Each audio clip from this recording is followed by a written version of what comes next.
தமிழ்நாடு சட்டப்பேரவையில் தேசிய கீதம் மீண்டும் அவமதிக்கப்பட்டதாக கூறி ஆளுநர் RN ரவி தனது உரையை வாசிக்காமலேயே புறக்கணித்து வெளியேறினார். ஆண்டின் முதல் சட்டப்பேரவை கூட்டத்தொடரில் உரையாற்றுவதற்காக வருகை தந்த ஆளுநர் RN ரவியை சபாநாயகர் அப்பாவு வரவேற்றார்.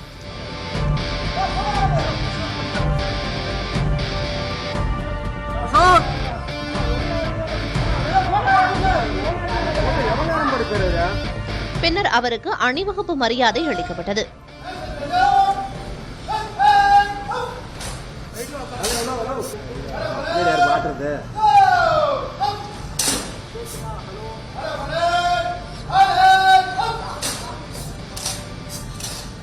இதையடுத்து ஆளுநர் சட்டப்பேரவைக்குள்ளே நுழைந்ததும் அதிமுக MLAக்கள் யார் அந்த சார் என்ற பேட்ஜை அணிந்தபடி உள்ளே சென்றனர்.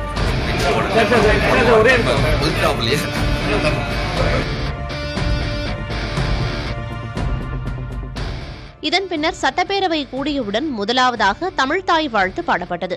அதன் பின்னர் வேல்முருகன் மற்றும் காங்கிரஸ் MLAக்கள் ஆளுநர் முன் நின்று முழக்கங்களை எழுப்பினர். இதனிடையே தனது உரையை புறக்கணித்துவிட்டு ஆளுநர் வெளியேறினார். இதனால் அவையில் பரபரப்பு நிலவியது.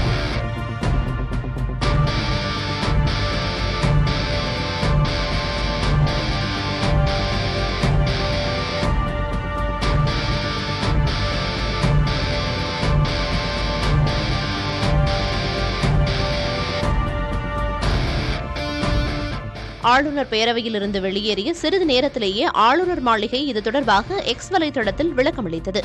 அதில் தமிழக சட்டப்பேரவையில் தேசிய கீதம் மீண்டும் அவமதிக்கப்பட்டிருப்பதாகவும் தமிழ்தாய் வாழ்த்து பாடியவுடன் தேசிய கீதம் பாட வேண்டும் எனவும் ஆளுநர் மாளிகை தெரிவித்துள்ளது.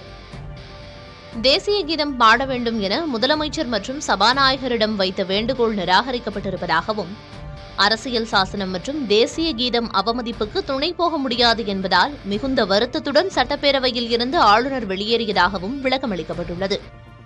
ஆளுநர் மாளிகையின் பதிவு சிறிது நேரத்திலேயே நீக்கம் செய்யப்பட்டு மீண்டும் பதிவிடப்பட்டது.